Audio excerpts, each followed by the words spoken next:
Let's talk to Professor Antonios Dzanakopoulos, who is Professor of Public International Law at the University of Oxford. Professor, thank you very much for joining us. Sorry we kept you waiting a little bit. The question of international law naturally rears its head on occasions like this. Unless you are a lawyer, it's quite difficult to get your head around what is permissible under international law and not. And I spent quite a long time last night trying to read up on this. But just tell us from your point of view how you interpret the international law in this case, in these attacks on Iran. Well, I think the position is very clear. There's absolutely no justification for the use of force in this case on the part of the United States and Israel. According to the Charter of the United Nations, according to customary international law, the use of force is only allowed if it is authorized by the Security Council, which it clearly isn't in this case, or if it is in self-defense, for which you require an armed attack occurring.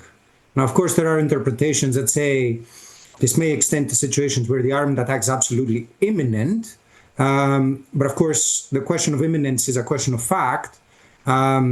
But this is interpreted generally very, very narrowly. And in any case, it doesn't appear that here there was any attack imminent on the part of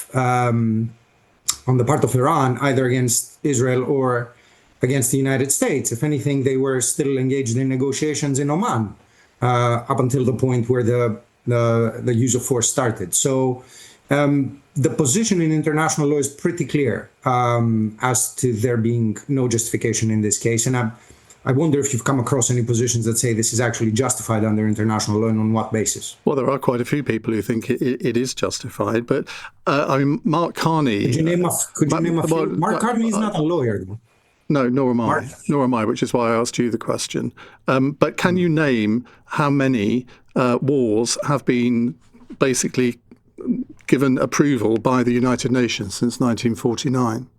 Oh, very many. Since 1945, I think. In fact, Three. Oh, no, you're very wrong.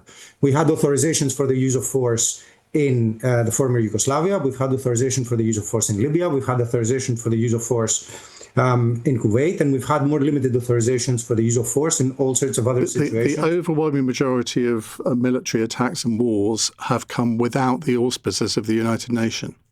But they were justified as self-defense, even if they were wrong. At least they were justified on this. Well, surely there is an argument here about self-defense, isn't there? Given that over the years, no Article 51 letter has come into the Security Council, as far as I'm concerned. If somebody is invoking the right to use force in self-defense, even Putin did that in the case of attacking Ukraine, sends an Article 51 letter to the Security Council where they explain why they're using force in self-defense. In this particular case, no such letter has come in. And as far as I've heard on the part of the US government, there has been very little attempt at justification of this, just like as there has been very little attempt at justification of the use of force in Venezuela, which is equally unlawful, just taking the last. So you don't believe that Iran has been a clear and present danger to both the United States and Israel over the years? A clear and present danger is not the standard of the law. The standard of the law, in accordance with Article 51 of the UN Charter,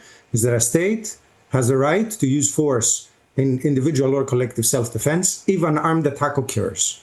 That is what the letter of the law says. Now, we can interpret occurs more broadly as an attack being imminent, which means the process, the sequence of events that will inevitably lead to an armed attack unless there is an interception has been put in motion. But it doesn't say you are allowed to bomb whoever is a clear and present danger, because there's all sorts of states that are clear and present dangers for all sorts of other states, whether you take Greece and Turkey or you take I don't know, whatever other situation. You could say Russia, US. I mean, is not Russia a clear and present danger to the US? They're not bombing them. I mean, it has been a clear and present danger for ages. How long has it had nuclear weapons aimed at the US? So if the standard is clear and present danger, which is not the standard of the law, then we'd basically be in a jungle. So you don't believe that Iran has been a clear and present danger to Israel over the last 12 months, for example? I've answered this. It's not, you're asking me if I believe. It's not what I believe. If you're asking me what the standard of the law is, the standard of the law is not a clear and present danger. Well, sometimes the law is an ass, isn't it? Well, I mean, then if you're welcome to that position if that's what you feel. But of course, if you're asking me what the standard of the law is, then I have to tell you what the standard of the law is. Now, whether we can sit here and criticize it, we can do that if you wish. But let's separate the two questions, one from the other. So if you would rather take this up on policy, I mean, I can do that. I have no special expertise on policy. My expertise is on the law.